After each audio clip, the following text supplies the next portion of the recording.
The start of the Troubles occurred to try to stop the discrimination between the Catholic nationalists and between the Protestant unions that had dominated the government and made the police force turn corrupt.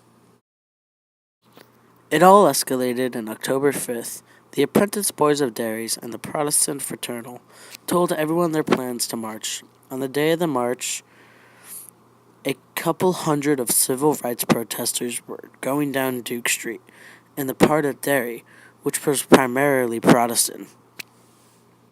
But the protesters were approached by many rows of police officers because Duke Street was out of bounds declared by Craig's order. The protests turned violent when the police started using water cannons and batons on them, attempting to disperse the crowd.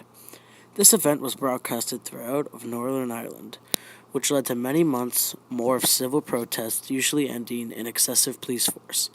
As time went on, the protests got bigger and more violent. On the 12th of August 1969, the Apprentice Boys of Derry marched through Derry, causing the biggest riot of all that lasted 2 days and spread throughout of Northern Ireland. When the police noticed that there was no way to control the violence, they called the British Army to come help and restore order. Actually led to the longest campaign the British Army ever held that ended in July 2007. The British Army coming into Belfast forced Belfast to create something to help protect themselves and keep their citizens safe, which eventually led to the creation of the IRA.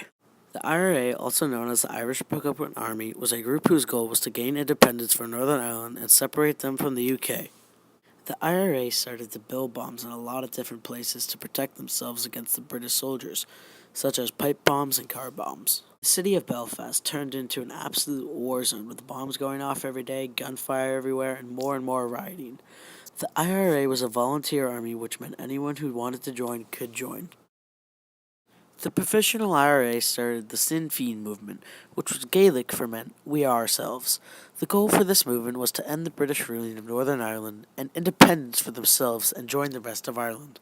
Two of the leaders of Sinn Féin were Gary Adams and Mark McGuinness. Gary Adams was the head of Sinn Féin. He grew up with two parents that also took part in Catholic civil rights protests and events. He eventually was imprisoned for being suspect for being an IRA leader by the British. The IRA had a lot of crimes and even murders that caused citizens to get rowdy and very active political protests against their human rights being violated.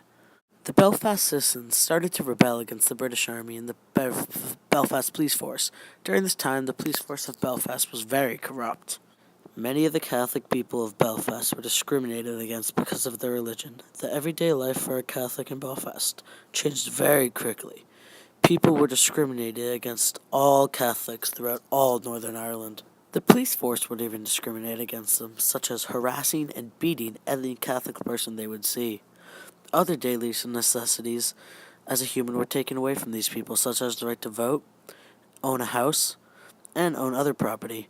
Many people favored the Protestants of Belfast and looked down on the Catholics Also, many of the Catholic areas didn't receive much less government investment than Protestants did.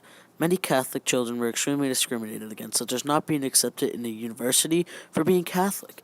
Many people in Belfast were discriminated against, such as cases being accused of a crime that he or she did not commit, and were sent to prisons, where those prisons would be beat senselessly and killed, and even poisoned with gas too, which later on allegedly led to lung cancer. By the British coming into Ireland, they started many things which led to death and many injuries. A lot of the people don't know, but there's always two sides to the war.